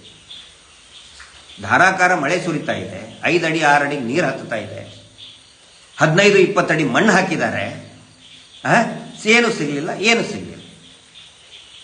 ಆನಂತರ ಒಂದು ಅರ್ಥ ಮಾಡ್ಕೋಬೇಕು, ಇದೇನೋ ಇಬ್ಬರು ಜಗಳ ಮಾಡಿ ಪೊಲೀಸ್ ಸ್ಟೇಷನ್ಗೆ ಹೋಗಿರ್ತಾರಲ್ಲ, ರಾಜಿ ಪಂಚಾಯಿತಿ ಮಾಡುವಂತ ಕೇಸ್, ಅವು ಕಂಪೌಂಡೇಬಲ್ ಅಫೆನ್ಸಸ್ ಅಂತಾರೆ, ಆ ಕೇಸ್ ಅಲ್ಲ. ಆ ಕೇಸಿಗೆ 60 ದಿನ ಟೈಮ್ ಇದೆ ಚಾರ್ಜ್ ಶೀಟ್ ಹಾಕೋದಕ್ಕೆ. ಕಾನೂನಿನಲ್ಲಿ 60 ಡೇಸ್. ಜಗಳಾಡಿರ್ತಾರಲ್ಲ, ಈಗ ರಸ್ತೆಯಲ್ಲಿ ನಿಂತ್ಕೊಂಡು ಕೈ ಹಿಡ್ಕೊಂಡು ಜಗಳಾಡಿರ್ತಾರಲ್ಲ, ಅವು ರಾಜಿ ಪಂಚಾಯಿತಿ ಆಗುವಂತ ಕಂಪೌಂಡೇಬಲ್ ಕೇಸಸ್. ಅವಕ್ಕೆ ಚಾರ್ಜ್ ಶೀಟ್ ಹಾಕೋದಕ್ಕೆ 60 ದಿನ ಇರ್ತದೆ. ಒಂದು ಹೀನಸ್ ಅಫೆನ್ಸ್, ಗಂಭೀರ ಅಪರಾಧ ಆದ್ರೆ 90 ಡೇಸ್ ಟೈಮ್ ಇದೆ, 90 ಡೇಸ್.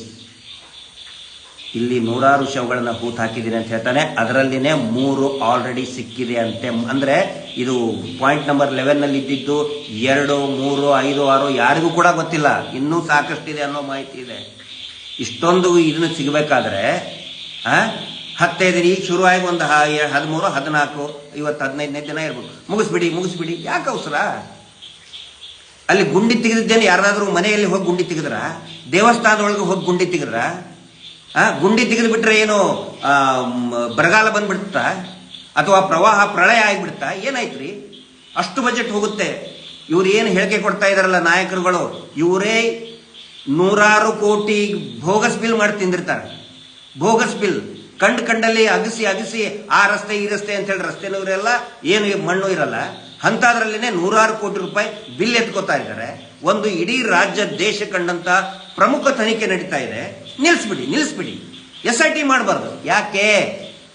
ಏನು ಪ್ರಾಬ್ಲಮು? ಅಗಿಲಿ ಇನ್ನೂ 100 ಕಡೆ ಅಗಿಲಿ, ಆಮೇಲೆ ಮುಚ್ತಾರೆ ಅದನ್ನ. ಏನ್ ಗಣಿಗಾರಿಕೆ ಮಾಡ್ತಾ ಇದಾರ SIT ಅವ್ರು? ಏನಾದ್ರು ಮೈನಿಂಗ್ ಮಾಡ್ತಾ ಇದಾರೆ? ಇವರೇ ಮೈನಿಂಗ್ ಮಾಡ್ತಾ ಇದ್ದಾರೆ ಫಾರೆಸ್ಟ್ ಏರಿಯಾದಲ್ಲಿ. ಇದೇ ಧರ್ಮೋದ್ಯಮಿ ಇವನೇ ಇದ್ದಾನೆ. ಫಾರೆಸ್ಟ್ ಅಲ್ಲಿ ಹೋಗಿ ಅಲ್ಲಿ ಸಿಕ್ಕಾಪಟ್ಟೆ ಹಾಕ್ಸಿದ್ದಾರೆ. ಬಾಹುಬಲಿ ಬೆಟ್ಟದಲ್ಲಿ ಮಣ್ಣು ಎಲ್ಲಿಂದ ಬಂದಪ್ಪ? ಎಲ್ಲಿಂದ ಬಂತು? ಅದು ಎಕ್ಸಿದ್ದು ತಪ್ಪಲ್ವಾ? ಅವ್ರು ಅಗಸ್ತಾರೆ, ಅದು ತಪ್ಪಲ್ಲ. ನಟ್ಟ ನೋಡು ಕಾಡಲ್ಲಿ ಹೋಗಿ ಮಣ್ಣನ್ನ ಎತ್ಕೊಂಡು ಬಂದಿದ್ದಾರೆ ಪಾಯಿಂಟ್ ನಂಬರ್ 1 ರಿಂದ 5ವರೆಗೆ, ಅದು ತಪ್ಪಲ್ವಾ? ಅದು ಫಾರೆಸ್ಟ್ ಏರಿಯಾದಲ್ಲಿ, ರಿಸರ್ವ್ ಫಾರೆಸ್ಟ್ ಅಲ್ಲಿ ಮಣ್ಣು ಅಗದಿದ್ದಾರೆ, ಅದು ಅಪರಾಧ ಕಾಣ್ತಾ ಇಲ್ಲ. SIT ಒಂದು 4 ಇದನ್ನ ಅಗದ ಕೂಡಲೇ ಅಗದು ಬಿಟ್ರು. ದೇವಸ್ಥಾನದೊಳಗೆ ಅಗದ್ರೇನ್ರಿ? ನಿಮ್ಮ ಮನೆಗೆ ಬಂದು ಏನಾದ್ರು ಅಗದಿದ್ದಾರೇನ್ರಿ ಅವರು? ವಿತ್ ಆಲ್ ಪ್ರೊಸೀಜರ್ ಫಾಲೋ ಮಾಡ್ಕೊಂಡು ಮಾಡ್ತಾ ಇದ್ದಾರೆ. ಇನ್ನೂ 100 ಗುಂಡಿ ಆಗಿಲ್ಲ. ಅವನು ಹೇಳಿದಂತಹ ಎಲ್ಲಾ ಸ್ಪಾಟ್ಗಳನ್ನು ಕೂಡ ಅಗಿಲೇಬೇಕು. ಒಂದು ವೇಳೆ ನಡುವೆ ಏನಾದರೂ SIT ನಿಂತು ಹೋಗಿದ್ರೆ ಅವಾಗ ಇಡೀ ರಾಜ್ಯಾದ್ಯಂತ ದೊಡ್ಡ ಪ್ರತಿಭಟನೆ ಆಗುತ್ತೆ, ಗೊತ್ತಿರಲಿ.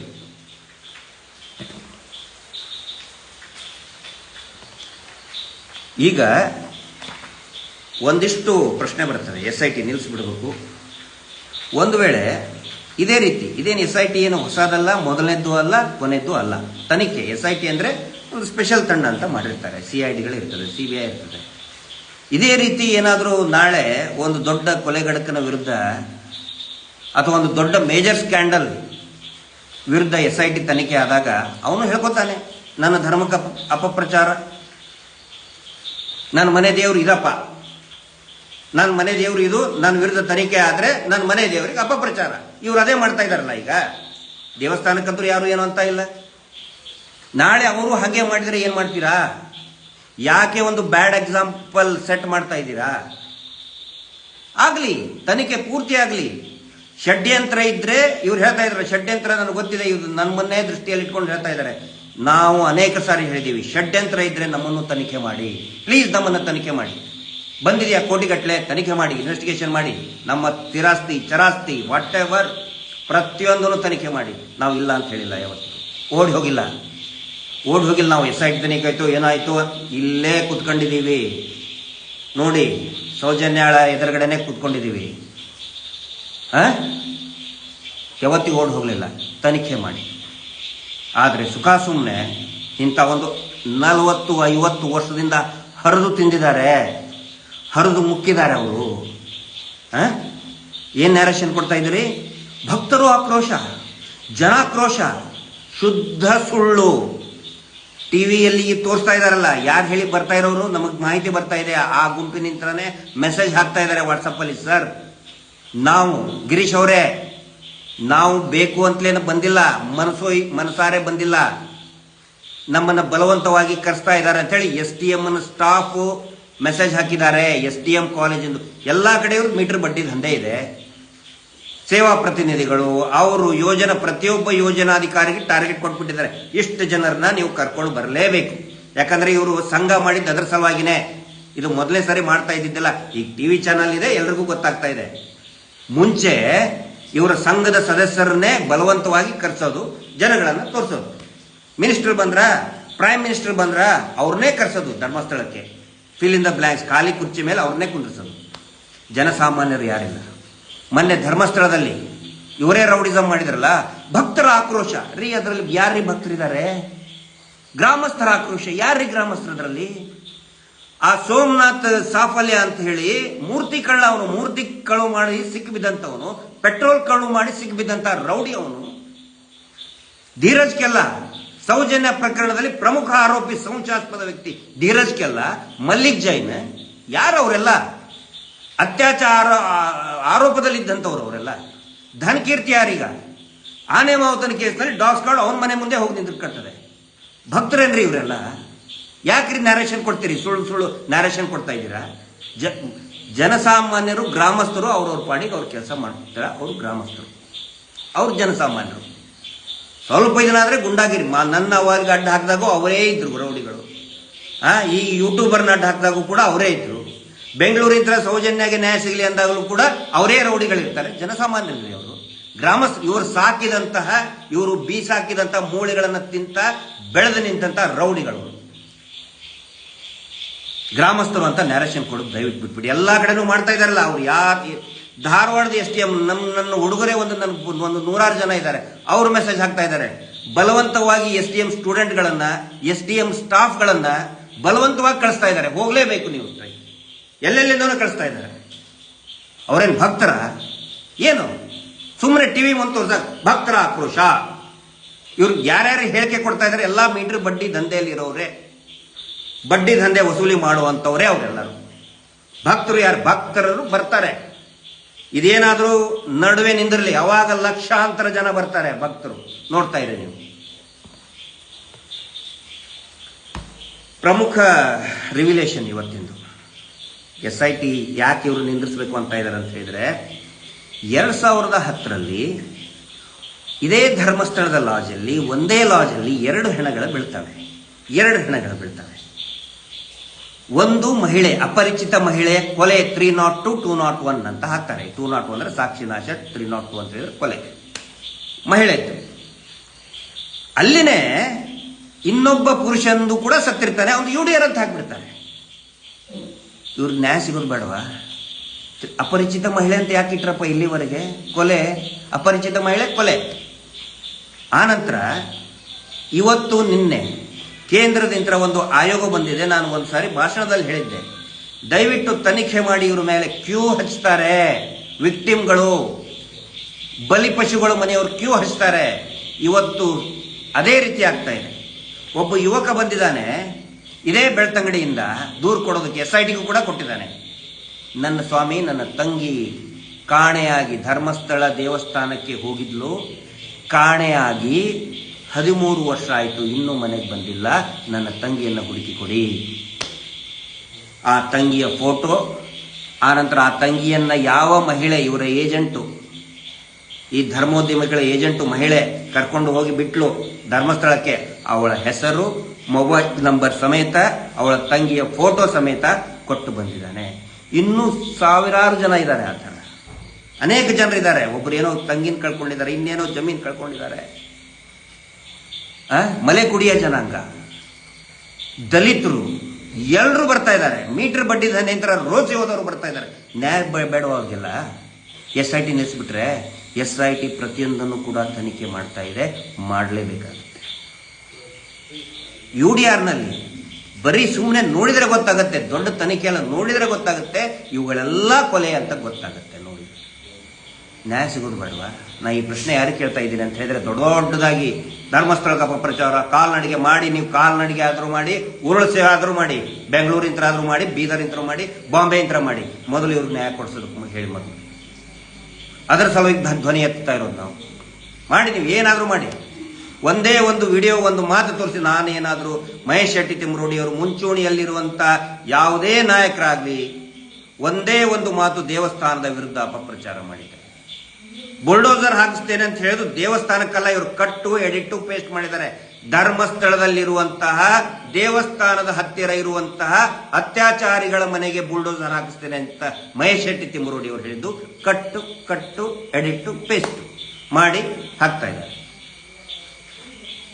ಅರ್ಥ ಆಗಬೇಕು ನೋಡಿ. ಎಲ್ರಿಗೂ ಕೂಡ ಕೊನೆಯದಾಗಿ ನನ್ನ ಒಂದು ಅಭಿಪ್ರಾಯ ಹೇಳ್ತೀನಿ. ನಾವೆಲ್ಲ ರಾಮಾಯಣ ಮಹಾಭಾರತ ಓದಿ ಬೆಳೆದವರು. ಮಹಾಭಾರತದಲ್ಲಿ ಈಗ ಹೇಳ್ತಾರಲ್ಲ, ಅಯ್ಯೋ ಏನೂ ಸಿಗಲಿಲ್ಲ, ಸಿಕ್ಕಾಪಟ್ಟೆ ಹಾರಾಡ್ತಾ ಇದ್ದಾರೆ ಎಲ್ಲರೂ. ಯಾವನ್ಯಾವ ಅಡಿಕೊಂಡು ಕುತ್ಕೊಂಡಿದ್ದ ಎಲ್ಲರೂ ಕೆಕೆ ಹೊಡಿತಾ ಇದ್ದಾರೆ. ನಮ್ಗೆ ಗೊತ್ತಿತ್ತು ಇವರು ಮಾಡ್ತಾರಂಥೇಳಿ. ಆಮೇಲೆ ಇದಾಗುತ್ತೆ ಅಂತ ಕೂಡ ನಮ್ಗೆ ಗೊತ್ತಿತ್ತು. ಮಹಾಭಾರತದಲ್ಲಿ ಚಕ್ರವ್ಯೂಹ ಭೇದಿಸಬೇಕಾದ್ರೆ ಒಂದು ಸನ್ನಿವೇಶ ಬರ್ತದೆ. ಅರ್ಜುನ ಹೇಳಿಬಿಡ್ತಾನೆ ಸಿಟ್ಟಲ್ಲಿ, ನನ್ನ ಮಗ ಅಭಿಮನ್ಯುಗೆ ಇವರು ಕೊಂದ, ಜಯದ್ರಥ ಇವನ್ನ ಸೂರ್ಯಾಸ್ತ ಆಗೋದ್ರೊಳಗಡೆ ಅವನನ್ನು ನಾನು ಸಂಹಾರ ಮಾಡ್ತೀನಿ ಅಂತ ಹೇಳಿ. ಮಧ್ಯಾಹ್ನ ಆಯಿತು, ಸಾಯಂಕಾಲ ಆಯಿತು. ಅನ್ನಿಸ್ತು, ಅಯ್ಯೋ ಸಾಯಂಕಾಲ ಆಗಿ ಹೋಗ್ಬಿಡ್ತು, ಸೂರ್ಯಾಸ್ತ ಆಗಿ ಹೋಗ್ಬಿಡ್ತು ಅಂಥೇಳಿ ಅಂದ್ಕೂಳೆ ಜಯದ್ರಥ ಕೌರವರ ಗ್ಯಾಂಗ್ ಏನಿದೆ, ಡಿ ಗ್ಯಾಂಗು, ತೈ ಕುಣ್ಯಾಕ್ ಸ್ಟಾರ್ಟ್ ಮಾಡ್ತಾರೆ. ಗೆದ್ದು ಬಿಟ್ಟು, ಇವನು ಸೋತ್ಬಿಟ್ಟ ಅರ್ಜುನ ಅಂಥೇಳಿ. ಅರ್ಜುನ ಬಹಳ ಮಂಕಾಗಿ ಕೃಷ್ಣನ ಕಡೆ ನೋಡ್ತಾನೆ, ಅಯ್ಯೋ ಹಿಂಗಾಗ್ಬಿಡ್ತಲ್ಲ ಅಂತೇಳಿ. ಈಗ ಹೆಂಗೆ ಕುಣಿತಾ ಇದ್ದಾರಲ್ಲ ದೇವಸ್ಥಾನಕ್ಕೆ, ಅಪಪ್ರಚಾರ ಅನ್ನೋದೇ ಒಂದು ದೊಡ್ಡ ಅಪಪ್ರಚಾರ. ಎಲ್ಲರೂ ಯಾರ್ಯಾರು ಅಡಿಕೊಂಡು ಕುಂತಿದ್ರು ಎಲ್ಲರೂ ಹೇಳ್ತಾ ಇದ್ದಾರೆ. ನಿನ್ನೆ ಆಂಧ್ರ ಪ್ರದೇಶದಲ್ಲಿ ಕೂಡ ಸ್ಟಾರ್ಟ್ ಮಾಡಿದಾರಂತೆ. ಅಂದರೆ ಜಯದ್ರಥ ಎಕ್ಸ್ಪೋಸ್ ಆಗಿಬಿಡ್ತಾನೆ ಅವಾಗ. ಕತ್ಲಾಗ್ಬಿಡ್ತು, ನಾನು ಗೆದ್ದೆ ಅಂತ ಎಕ್ಸ್ಪೋಸ್ ಆಗಿಬಿಡ್ತಾನೆ. ಅದೇ ರೀತಿ ಈಗ ಯಾರ್ಯಾರು ಢೋಂಗಿಗಳಿದಾರಲ್ಲ, ಇಷ್ಟು ವರ್ಷವರೆಗೆ ನಾವು ಹಿಂದೂ ಧರ್ಮವನ್ನು ರಕ್ಷಣೆ ಮಾಡ್ತೀವಿ ಅಂತ ಹೇಳ್ಕೊಂಡು ಡೋಂಗಿತನ ಮಾಡ್ತಾ ಇದ್ರಲ್ಲ, ಆನಂತರ ನಾವು ಜನಸೇವಕರು, ಎಲ್ಲ ಪಾರ್ಟಿಯವರು, ನಾನು ಒಂದು ಪಾರ್ಟಿ ಹೇಳ್ತಾ ಇಲ್ಲ, ಬೇರೆ, ನಾವು ಜನಸೇವಕರು, ನಾವು ರಕ್ಷಕರು, ದೊಡ್ಡ ಬೋರ್ಡ್ ಹಾಕಿರ್ತಾರಲ್ಲ, ಬರ್ತ್ಡೇ ಕಟೌಟ್ಸು ಎಲ್ಲ ಹಾಕೊಂಡು ಪೇಪರ್ನಲ್ಲಿ ಜನಸೇವಕ, ಅವರು ಎಲ್ಲರೂ ಎಕ್ಸ್ಪೋಸ್ ಆಗ್ತಾ ಇದ್ದಾರೆ. ಯಾವ ರೀತಿ ಜಯದ್ರಥ ಎಕ್ಸ್ಪೋಸ್ ಆದ್ಮೇಲೆ ಸೂರ್ಯಾಸ್ತ ಆಯಿತು ಅಂತ ಹೇಳ್ಕೊಂಡು, ಅದಾದ್ಮೇಲೆ ಆಗಿದ್ದೇನು, ಕೃಷ್ಣನ ಕಡೆ ತಿರುಗಿದಾಗ ಕೃಷ್ಣ ಹೇಳ್ತಾನೆ, ಎಲ್ಲ ಇತ್ತು ಸೂರ್ಯಾಸ್ತ, ನೋಡು ನೋಡೋದಿಷ್ಟೇ ಹೋಯ್ತು ನೋಡು ಅಂದ್ಕೊಳ್ಳೆ. ಮಸುಕು ಕತ್ತಲೆ ಮತ್ತೆ ಸರಿತದೆ. ಸರಿದ್ಕೊಳ್ಳಿ ಹೇಳ್ತಾನೆ, ನೋಡು ಎಕ್ಸ್ಪೋಸ್ ಆಗಿದ್ದಾನೆ ಜಯದ್ರಥ. ಈಗಲೂ ಅದೇ ಆಗುತ್ತೆ. ಈಗಲೂ ಈ ಹೋರಾಟದಲ್ಲಿ ಅದೇ ಆಗುತ್ತೆ. ಈಗ ಮಸುಕು ಕವದಂತಹ ಸನ್ನಿವೇಶದಲ್ಲಿ ನಾವಿದ್ದೀವಿ. ಇನ್ನು ಸ್ವಲ್ಪ ದಿನದಲ್ಲಿ ಆ ಮಸುಕು ಮೋಡ ಪಕ್ಕಕ್ಕೆ ತಳ್ಳಿ ನೂರಾರು ಶವಗಳು ಖಂಡಿತ ಸಿಗುತ್ತೆ. ಭೀಮ ತೋರಿಸಿದಂತಹ ಒಂದೇ ಒಂದು ಪಾಯಿಂಟು ಖಂಡಿತ ಸುಳ್ಳಲ್ಲ, ಎಕ್ಸ್ಪೋಸ್ ಆಗೇ ಆಗ್ತಾರೆ. ಬರೆದಿಟ್ಕೊಳ್ಳಿ ನನ್ನ ಮಾತನ್ನು. ಮಹಾಭಾರತ ಚಕ್ರವ್ಯೂಹದ ಸನ್ನಿವೇಶ ಏನಿದೆ ಅದು ರಿಪೀಟ್ ಆಗ್ತಾ ಇದೆ. ಸೌಜನ್ಯ ಶಕ್ತಿ ಖಂಡಿತ ಕೆಲಸ ಮಾಡ್ತಾನೆ ಇದೆ. ನಾವು ಪ್ರವೋಕ್ ಮಾಡ್ತಾ ಇದ್ದಾರೆ ನಮ್ಮನ್ನು, ನಾವು ಬೈಬೇಕು, ಗಲಾಟೆ ಮಾಡಬೇಕು. ನಾವು ಯಾಕೆ ಸುಮ್ಮನೆ ಇದ್ದೀವಿ? ತನಿಖೆ ಆಗಲಿ, ಶಾಂತಿಂತರ ಆಗಲಿ, ಶಾಂತಿಂತರ ನ್ಯಾಯ ಸಿಗಲಿ ಅಂತೇಳಿ. ಆದರೆ ಏನು ಮೋಡ ಕವಿದಿದೆ, ಕತ್ತಲೆ ಕವಿದಿದೆ, ಅದು ವೆರಿ ಶಾರ್ಟ್ ಟರ್ಮ್, ಒಂದೆರಡು ದಿನದಲ್ಲಿ ಹೊರಗಡೆ ಬರುತ್ತೆ. ಬೆಳಕು ಬಂದೇ ಬರುತ್ತೆ. ಇದರೊಂದಿಗೆ ಇವತ್ತಿನ ಈ ನನ್ನ ಮಾತನ್ನು ಮುಗಿಸ್ತಾ ಇದ್ದೀನಿ. ಸೌಜನ್ಯ ಶಕ್ತಿ ಯಾವತ್ತಿಗೂ ಕೂಡ ನಮ್ಮೊಂದಿಗೆ ನಿಮ್ಮೊಂದಿಗೆ ಇದ್ದೇ ಇರ್ತದೆ. ಈ ಹೋರಾಟದ ಸ್ಫೂರ್ತಿ ಅದು. ನಾವ್ಯಾರು ಓಡಿ ಹೋಗಕ್ಕೆ ಬಂದಿಲ್ಲ. ಇಲ್ಲಿ ಯಾರೂ ಓಡಿ ಹೋಗಿಲ್ಲ. ಜಯವನ್ನು ತೆಗೆದುಕೊಂಡೇ ಈ ದುಷ್ಟರನ್ನು ಸಂಹಾರ ಮಾಡಿನೇ, ಸಂಹಾರ ಅಂದರೆ ಇನ್ನೇನೋ ತಿಳ್ಕೊಬೇಡಿ, ಕಾನೂನು ರೀತಿಯಿಂದ ಇವರಿಗೆ ಜೈಲಿನ ದಾರಿ ತೋರಿಸಿಯೇ ನಾವು ಹೋಗೋದು. Justice for Sowjanya. ನಮಸ್ತೆ.